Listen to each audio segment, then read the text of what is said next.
Hello नमस्ते सत श्री अकाल गाइस, दोस्तों स्वागत है आप सभी का मैन आउट ऑफ टाइम के ट्रैवल जोन में। और आज हम जाने वाले एक नई जगह जो जिसका नाम है वेस्ट टू वंडर।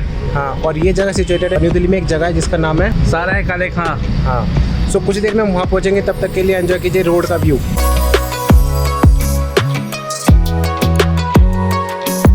वहाँ पहुँचने से पहले उस जगह का एक ओवरव्यू मैं आपको दे देता हूँ। सो ये दिल्ली का पहला ऐसा ग्रीन पार्क है जहाँ आपको देखने को मिलेंगे दुनिया के 7 अजूबे एक जगह पे। और आपको पता है, इन्हें तैयार करने में कोई ईंट पत्थर सीमेंट नहीं यूज़ हुआ है, बल्कि इन्हें बनाया गया है वेस्ट प्रोडक्ट्स से, जैसे स्क्रैप आयरन यानी कि लोहे के कबाड़, कार, बाइक्स और दूसरे वाहन के ख़राब पार्ट्स, टूटे हुए बर्तन, पाइप्स एट्सेट्रा। इसे बनाने में लगभग 150 टन यानी कि 150 टन का वेस्ट प्रोडक्ट यूज़ हुआ है ना, काफ़ी यूनिक। तो अब इस यूनिकनेस को देखने पहुँचते हैं वहाँ पे। सो गाइस, फाइनली हम पहुंच चुके हैं वेस्ट टू वंडर में। काफ़ी देर की ट्रैफिक वगैरह को पीछे छोड़ते हुए हम आ चुके हैं फाइनली, और हमने टिकट ले ली। ये रहा टिकट काउंटर साइड में। यहाँ 3 साल से नीचे के बच्चे, म्यूनिसिपैलिटी स्कूल में पढ़ने वाले बच्चे और सीनियर सिटीजन्स के लिए एंट्री फ्री है। पर 3 से 12 साल के लिए एंट्री टिकट 25 रुपये ट्यूसडे टू सैटरडे और संडे को 50 रुपीज़ है। और एडल्ट्स के लिए 50 रुपीज़ ट्यूसडे टू सैटरडे और संडे को 100 रुपीज़ है। और मंडे को ये पार्क क्लोज रहता है, क्योंकि हम सैटरडे को आए हैं तो हमारे लगे पर बंदे के 50 रुपीज़ के हिसाब से 200 रुपीज़, जो कि वैलिड है सिर्फ 4 घंटे के लिए। तो अब चलते हैं अंदर। अंदर आके कुछ दूर चलने के बाद सबसे पहले हमें दिखा the great pyramid of Giza, जो कि असल में इजिप्ट के गीज़ा प्लेटू में स्थित है। पर यहाँ आपको उसका हूबहू पिरामिड देखने को मिलेगा। इसे ध्यान से देखने पर आपको पता लगेगा कि इसमें अलग अलग लेयर्स हैं स्ट्रक्चर्स के, और इस तरह 110 लेयर्स हैं जिसमें 10,800 फीट स्क्रैप एंगल्स यूज़ हुए हैं। इसे बनाया गया है आर्टिस्ट पीयूष पात्रा द्वारा, जो गुजरात के शहर वडोदरा से हैं। अब चलते हैं दूसरे वंडर की ओर, जो कि है लीनिंग टावर ऑफ पीज़ा।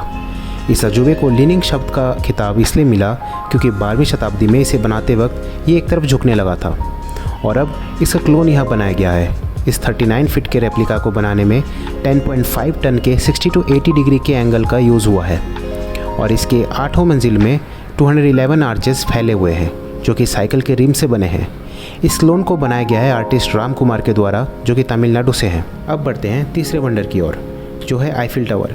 वैसे तो ये पेरिस में स्थित है, इसकी असली हाइट लगभग 183 फीट है। और यहाँ हमें दिखा एक वैसा ही पर 70 फीट का आईफिल टावर। इसे बनाने में लगभग 40 टन के वेस्ट ऑटोमोबाइल पार्ट्स का यूज़ हुआ है, जैसे कि गाड़ी के पेट्रोल की टंकी, क्लच प्लेट्स, सी चैनल्स, एंगल्स एट्सेट्रा। इस रेप्लिका के तीनों फ्लोर्स को अलग अलग बनाया गया और फिर क्रेन की मदद से एक के ऊपर एक रख के फिक्स किया गया। इस रेप्लिका को बनाया गया है आर्टिस्ट संदीप पिसालकर, जो कि गुजरात के शहर वडोदरा से हैं। सो गाइस, ये हमने कवर किया अपने पीछे का आईफिल टावर, और अब हम कवर करेंगे अपना नेक्स्ट वंडर। लेट्स सी क्या है वो। बाकी इसके बारे में आपको बता ही दिया है। जैसे जैसे हम पार्क की गलियों से होते हुए आगे बढ़ रहे थे, वैसे वैसे हमें देखने को मिले एक से बढ़कर एक वंडर, जैसे world's largest amphitheatre Colosseum, जो वैसे तो रोम में स्थित है पर उससे मिलता जुलता यहाँ बनाया गया है। इसे बनाने में 7 टन का वेस्ट मटेरियल यूज़ हुआ है, जैसे इलेक्ट्रिक पोल्स, लोहे की रेलिंग, बेंच, ऑटोमोबाइल पार्ट्स और भी कई।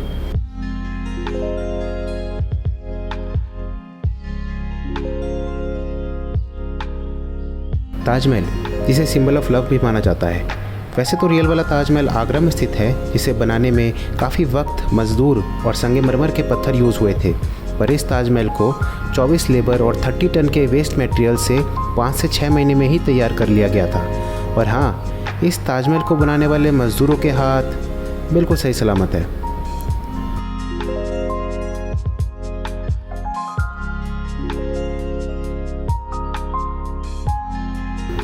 अब चलते हैं हम छठे वंडर पे, जो है क्राइस्ट द रिडीमर, जो कि जीसस क्राइस्ट की प्रतिमा है और रियो दे जेनेरियो ब्राज़ील में स्थित है। और उन्हीं के जैसी एक और प्रतिमा यहाँ बनाई गई है कई तरह के वेस्ट मटेरियल से, जैसे बेंच के पाइप से पेडेस्टल को बनाया गया है, इलेक्ट्रिक पोल से स्टैचू के निचले भाग को तैयार किया गया, इंजन पार्ट से हाथों को डिटेलिंग दी गई है, और मोटर बाइक की चेन से बालों को आकार दिया गया है।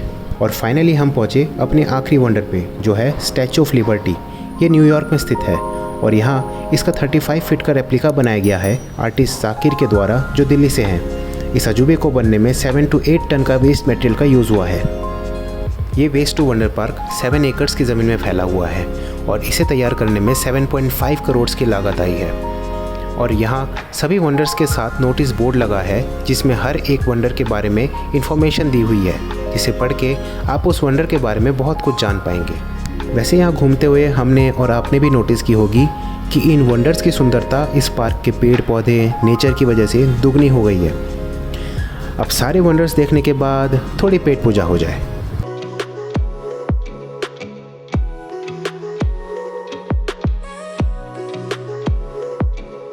तो गाइस फाइनली हमने घूम फिर के अब खाना वाना खा लिया, हम हो चुके एनर्जाइज फुली तरीके से। अब हम देखते हैं थोड़ा सा क्या कहते हैं यहाँ पे, क्योंकि अब हो रही है धीरे धीरे शाम हो रही है, तो हम देखते हैं कि यहाँ पे इवनिंग लाइटिंग वगैरह किस टाइप की होगी नहीं होगी। तो ये सब देखते हैं, आपको भी दिखाते हैं, ज़रूर देखिए।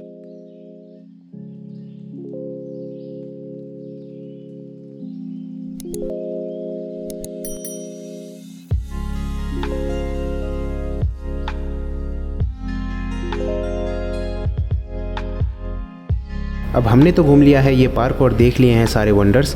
अगर आपको भी ये पार्क और यहाँ के सभी वंडर्स पसंद आए तो आ जाइए यहाँ पहुँचने के 3 तरीके हैं। अगर आप मेट्रो से आना चाहते हैं तो पार्क के नज़दीकी मेट्रो स्टेशन है निज़ामुद्दीन मेट्रो स्टेशन। अगर आप बस से आएंगे तो पार्क का नज़दीकी बस स्टॉप है सराय खाले बस स्टॉप। और अगर आप अपनी पर्सनल कार से आते हैं तो इस पार्क का अपना पार्किंग भी है।